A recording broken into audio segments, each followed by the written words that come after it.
Deus grande, Deus poderoso que faz maravilha. Usa teu filho com graça que nós te pedimos em teu nome. Amém. Glória a Deus. Mesmo com o Pai do Senhor Jesus. Amém. Graças a Deus, os dados, porque Deus tem coisas grandes entre nós. Amém. Ai de nós se não fossem as mãos do nosso Senhor Jesus para conosco. Não é verdade? Por isso nós estamos aqui. Amém. Sem delonga. Abra a sua Bíblia, por favor, no Evangelho do Espírito por Lucas, capítulo 19, versículo de número 21, em nome de Jesus. Amém? Já que nós estamos em um culto voltado para missões, já tem alguns dias que Deus me deu essa palavra, eu venho meditando nela. Eu estava com outra mensagem até 5 minutos atrás preparada ali, mas Deus me deu esse texto para passar para os irmãos. Vamos ver o que Deus tem para nós aqui, tá bom? Evangelho escrito por Lucas, capítulo 19, e versículo de número 28. Glória a Deus. Glória a Deus. Quem achou diz amém? E depois de dizer isto, Jesus prosseguiu a sua viagem para Jerusalém. E aconteceu que, aproximando-se de Betfage e de Betânia, junto ao Monte das Oliveiras, Jesus enviou 2 dos seus discípulos, dizendo-lhes: vão até a aldeia que fica ali adiante, e ao entrar encontrarão preso um jumentinho, o qual ainda ninguém montou. Desprendam o jumentinho e tragam para mim. Se alguém lhe perguntar por que estão desprendendo, respondam assim: porque o Senhor precisa dele. E indo aos que foram, mandaram achar tudo conforme Jesus lhe tinha dito. E quando eles estavam soltando os jumentinhos, os donos do animal disseram: por que estão desprendendo o jumentinho? E eles responderam: porque o Senhor precisa dele. Amém? Glória a Deus. Tome seu assento, por favor, e me dê a sua atenção por alguns 15 minutos em nome de Jesus. Meus irmãos, é a última semana de Jesus na terra. São os últimos 7 dias da execução do ministério de Jesus aqui na terra.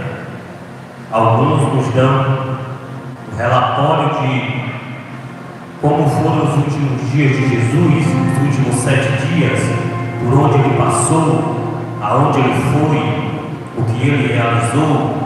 E alguns afirmam que na quarta-feira da última semana, Jesus vai tomar uma decisão que deixou todos os seus discípulos e todos aqueles que lhe seguiam um pouco pasmados, sem acreditar.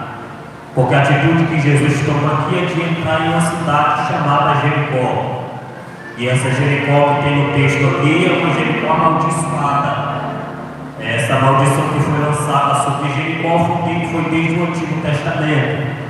Todos nós nos lembramos do dia que Josué amaldiçoou a cidade de Jericó.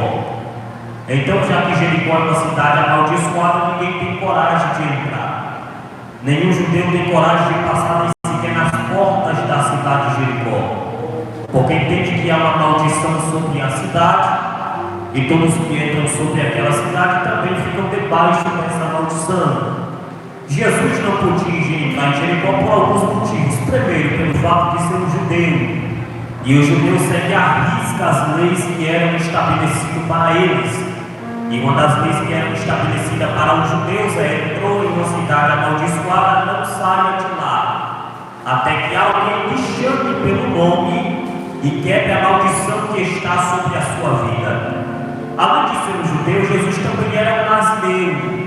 E para o nazireu também tem algumas ordenanças e algumas leis que o nazireu tinha que cumprir. Todos nós sabemos disso, que o nazireu não pode cortar o cabelo, o nazireu não pode beber coisa amarga, o nazireu não pode nem tampouco tocar no morto, e também o nazireu não pode estar debaixo ou perto pelo menos 30 metros de distância de alguém ou de algum lugar que era amaldiçoado.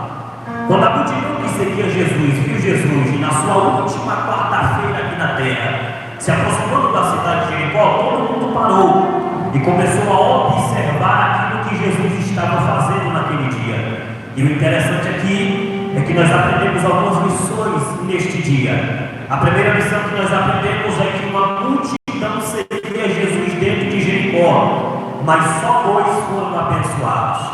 Uma multidão acompanhava Jesus dentro de Jericó, mas só 2 receberam uma bênção. Porque o que vale aqui não é o fato de seguir a Jesus. O que vale aqui é a sua intenção em seguir Jesus.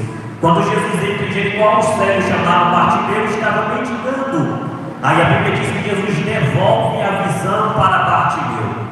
A Bíblia diz que quando Jesus entra por Jericó, um homem chamado Zaqueu, ele sobe em uma figueira brava. Isso aqui também chama a atenção, porque o texto diz que ele vai subir em uma figueira brava. E quando nós estudamos sobre figueira brava naqueles dias, a primeira coisa que nós encontramos é que as figueiras, elas tinham aproximadamente de 30 a 33 metros de altura. Segunda coisa que nós entendemos é que a expressão brava, liberada para a figueira, é que era uma árvore que tinha muitos espinhos pontiagudos, então era praticamente impossível alguém subir em um tipo de árvore como aquela. Mas você percebeu? Zaqueu primeiro tem a intenção de ver Jesus, mas a primeira coisa que possibilitou Zaqueu de ver Jesus foi a grande multidão que seguia o mestre. A multidão impediu com que Zaqueu, um homem de pequena estatura, se aproximasse de Jesus.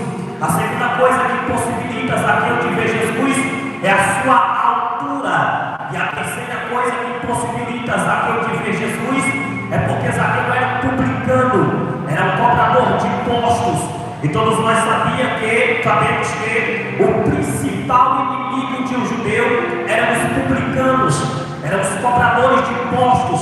Quando nós lemos a Bíblia, por exemplo, da convenção de Levi, que tempos mais tarde é chamado de Mateus, e que escreve o evangelho que leva o seu nome, nós sabemos que Zaqueu, o perdão de Levi aqui, também era um cobrador de impostos.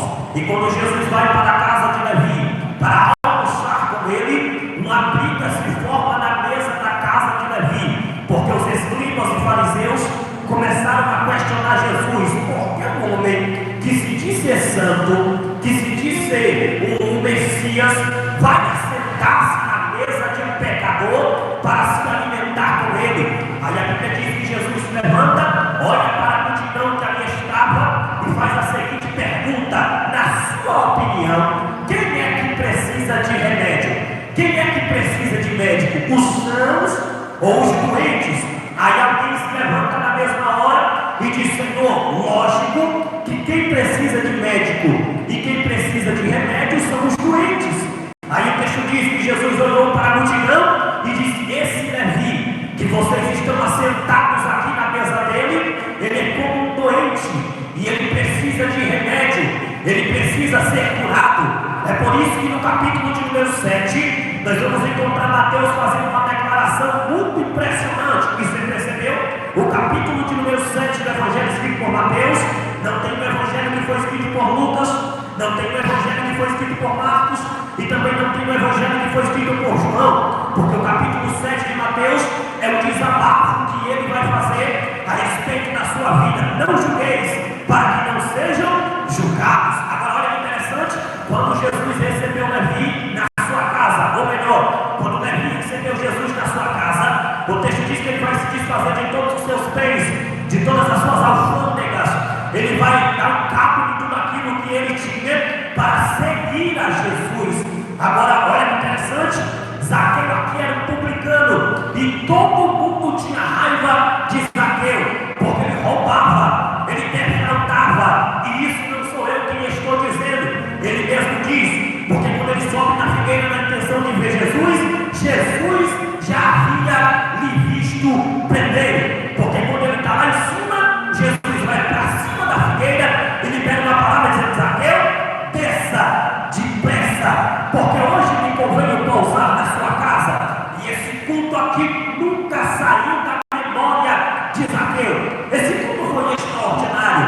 A mensagem que Jesus pregou naquele dia causou um efeito tão retumbante que depois que Jesus parou de falar, Zaqueu se levantou, olhou para Jesus e disse: mestre, a mensagem surtiu efeito. A mensagem fez algo extraordinário. E digo mais: se eu roubei de alguém, devolverei 4 vezes mais. É aqui que está o grande mistério, porque nesse dia aqui, Zaqueu entendeu que a oportunidade era única. Nunca mais ele iria ver Jesus, nunca mais ele iria se encontrar com Jesus. E você percebeu que tem pessoas que têm oportunidades únicas, tem pessoas que têm oportunidades derradeiras e mesmo assim não abraçam a oportunidade. Eu me lembrei agora de um culto alguns anos atrás que nós tivemos ali na subsede, e eu lembro que no altar o homem chegou, eu não sei se o pastor Jorge vai se lembrar desse dia, mas o homem chegou chorando, gemendo de dor. O pastor Jorge orou para aquele homem e disse o seguinte: essa é a sua última oportunidade, porque Deus está me dizendo que daqui a poucos dias a morte está te esperando. Aceite a Jesus como seu Salvador. Aquele homem aceitou Jesus, foi para casa, e em culto de sábado, quando nós estávamos no culto, a filha da moça, do moço que também aceitou no mesmo dia, pediu o microfone e disse: pastor, o senhor lembra que na quinta-feira o senhor disse que a morte estava esperando meu pai? Pois bem, acabamos de sepultar ele agora à tarde, morreu. A oportunidade foi única e ele não o desperdiçou. É aqui que está uma palavra profética para os nossos corações. Não vamos perder a oportunidade de adorar, não vamos perder a oportunidade de dar glória, não vamos perder a oportunidade de exaltar o nome do Senhor. Talvez a nossa oportunidade é única, talvez nós estamos aqui adorando e quando chegar em casa para dormir não acordamos mais, não amanhecemos mais, e a pergunta é: vai aproveitar a oportunidade ou vai ficar calado sem adorar? A escolha é sua. Agora olha para aqui, ele pregou para o homem, ele pregou para Zaqueu, e o texto diz que depois que ele fez isso, a Bíblia diz que ele pegou a multidão dos seus discípulos e saíram daquela cidade chamada Jericó. E quando ele sai de Jericó, o texto diz que ele vai parar de frente para uma aldeia. Olha para mim, encerrar a mensagem. Ele para de frente para uma aldeia, chama 2 dos seus discípulos e dá uma ordem para eles. E a ordem é: vai até a aldeia, e quando você chegar na aldeia, vocês vão encontrar um jumentinho preso. Aí olha o que Jesus vai dizer: desprendam e tragam para mim. Só que Jesus vai fazer algo mais extraordinário ainda, porque quando ele diz desprendam e tragam para mim, ele vai alertar os 2 discípulos dizendo: se alguém lhe questionar o porquê que você está desprendendo, digam: porque o mestre precisa dele. Olha para mim encerrar. A primeira lição que nós aprendemos no texto aqui é simples: por que Jesus mesmo não vai desprender o que estava preso? Você sabe me responder? Por que Jesus, pastor Jorge, não foi e desprendeu o que estava preso?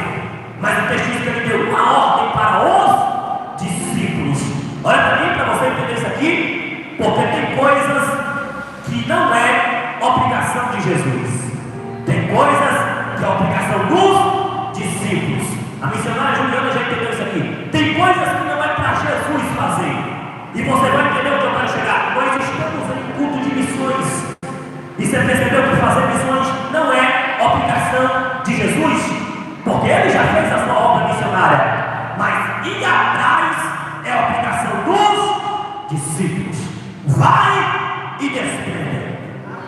Só que Jesus, quando deu a ordem, eu vou encerrar agora, ele olhou e disse assim: ó, primeiro o jumento vai estar preso. Aí Jesus disse assim: ó, você vai desprender e vai trazer até a mim. Porque não basta só desprender quem está preso. Está entendendo isso aqui? Não basta só soltar quem está preso. A ordem é trazer até Jesus. A primeira ordem de Jesus para a igreja é desprender quem está preso. Aleluia. Você percebeu que tem muita gente presa perto de nós? Você percebeu que por onde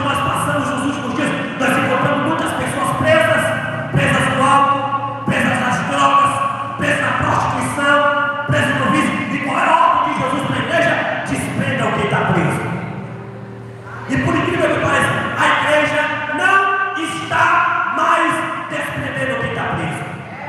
E por que Jesus liberou essa ordem? Simples, porque um dia nós estávamos presos também. Você percebeu? Um dia estivemos presos, um dia estivemos amarrados. E aí que Jesus, até hoje, ele tem esse hábito de só pegar quem está preso, de só pegar quem não presta, só pegar quem está excluído pela sociedade, só pegar ex-drogado, ex-traficante. E aí, vem para a igreja, Jesus dá um banho no sangue do Cordeiro. E antes era traficante, mas hoje é pregador do Evangelho, percebeu? Antes era drogado e hoje é pastor de igreja, é missionário, sabe isso aqui? É Jesus dando ordem: desprendam quem está preso e tragam até mim. Só quem vai desprender, levanta a mão nessa noite, que eu libero a palavra para o seu coração. No seu trabalho, começa a desprender quem está preso. O seu vizinho, a sua vizinha, começa a desprender quem está preso. Aonde você for, por onde você andar, a ordem de Jesus é: desprendam quem está preso. E a segunda ordem é: tragam até a mim. Porque além de não bastar desprender quem está preso, você tem que trazer até Jesus. Por que, missionário, trazer até Jesus? Simples. Porque por último eu disse: se alguém lhe parar no meio do caminho e perguntar para onde tu está levando, diga: o mestre precisa dele. Esse alguém aqui é um tipo de Satanás. Você percebeu que a gente desprende, mas Satanás faz de tudo para prender de novo? Você percebeu? Você percebeu que a gente solta ele, prega para ela, leva para dentro de casa, ora nas madrugadas, ajuda de toda forma, mas sempre Satanás dá um jeitinho para tentar prender de novo? Já viu?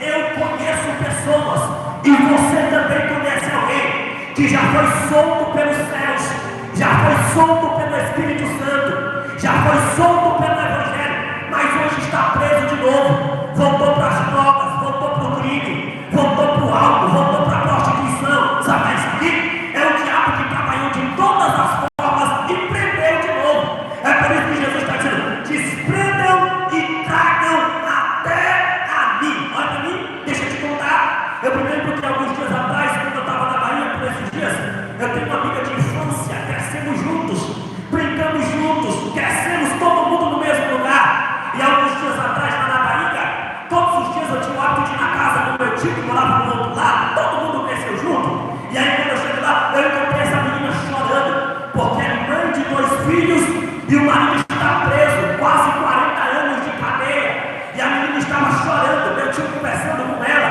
e ela disse: eu não aguento mais, não dá mais, eu vou tirar minha própria vida, porque o meu marido está preso e só sai daqui 40 anos. Meus filhos todos os dias me acordam perguntando meus pais: a depressão está tomando conta de mim. E aí eu sentei, tentei conversar, usei minha Bíblia, tentei aconselhar, mas aí de repente, quando a gente conversava, missionária Juliana, um evangelista conhecido, a gente chegou também. Esse hábito que nós temos de domingo à tarde, sempre visitar alguém, ele chegou, e quando ele viu aquela situação, a gente tentando conversar, tentando acalmar, ele sentou e fez o papel de evangelista, tá entendendo? Começou a pregar, começou a levar a palavra, começou a bater, começou a confrontar o pecado, começou a confrontar aquela menina, começou a bater de frente com ela. E aí, com o passar do tempo, ela ficou sem argumento, não sabia mais o que falar. E aí eu comecei a perceber que a palavra dele estava surtindo efeito, ele estava conseguindo convencer a menina, o Espírito Santo já estava entrando no coração dela. Mas aí, enquanto a conversa rolava, e até eu comecei a sentir a presença de Deus nas palavras dele, sabe o que ele fez? Terminou de beber o café, entregou o copo para dona da casa, deu tchau para todo mundo e foi embora. E aí eu lembrei o texto, sabe o que ele fez? Desprendeu, mas não levou até Jesus, você entendeu, mistério? Aí eu aproveitei o gancho que vai na minha igreja hoje à noite. Hoje tem culto de libertação, quem sabe lá Deus fala contigo. Aí eu fui para a igreja esperando ver ela no culto à noite, não vi. Quando eu cheguei em casa, às 10h30, ela me mandou uma mensagem dizendo: oh, muito obrigado, eu não fui na sua igreja não, mas eu fui em outra igreja e aceitei a Jesus como meu Salvador. Sabe o que Jesus está dizendo aqui para essa igreja? Desprendam e tragam para o altar, tragam para Jesus, tragam para a igreja, aproxima do Espírito Santo. E aí que o espírito mal vai embora, Satanás bate em retirada da casa, o espírito da depressão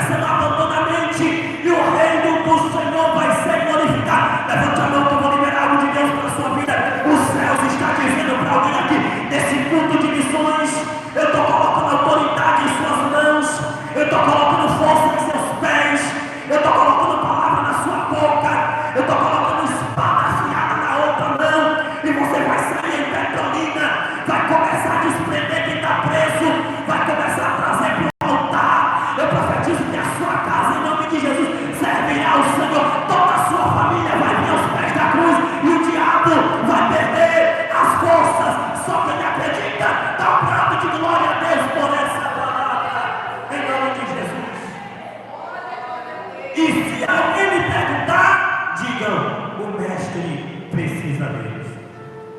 Deus conta com você nesta obra. Deus conta com você nessa igreja.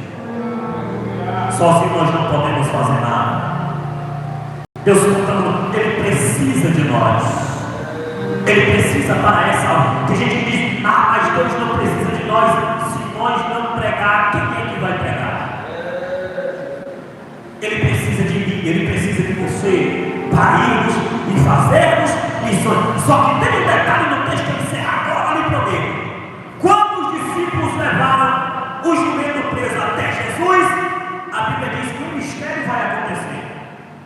Jesus vai montar em cima do jumento e vai entrar em Jerusalém. Enquanto Jesus estava andando dentro de Jerusalém, a chamada entrada triunfal, todo mundo adorava, todo mundo dava glória, todo mundo se curvava aos pés de Jesus.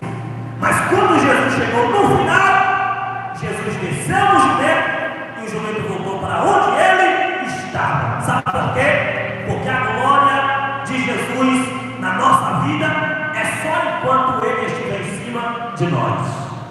Tem muitos pregadores que se acham tal, tem muitos cantores que se acham bambambam, achando que a glória é para ele. Mas na verdade nós só somos alguma coisa, porque nós somos um jumentinho que Jesus está montado em cima. E quer saber de onde? Façamos de tudo para que Jesus não desça de mim nem de você, não saia de dentro da nossa casa, não saia do meio dos nossos negócios. Sabe por quê? Porque se Jesus sair, acabou, não somos mais nada. Então levanta a mão que eu vou encerrar nessa noite em nome de Jesus. Os céus estão dizendo: eu vou te usar para soltar quem está preso. Você vai trazer aqui para a casa de Deus. Jesus vai salvá-lo. Mas olha para mim, todas as almas começarem a se converter através da sua vida. Entenda que é só porque ele está montado em você. É só porque a graça dele está na sua vida, que está de acordo com essa palavra. Levante a mão e dá um brado de glória ao nome do Senhor Jesus Cristo. Deus vai te levantar como missionário, como missionária, para defender quem está preso em nome de Jesus. Amém? A palavra do Senhor Jesus. Diga a glória a Deus. Igreja, fique de pé. Vamos orar terminando, dizendo que Jesus confiou em mim e você.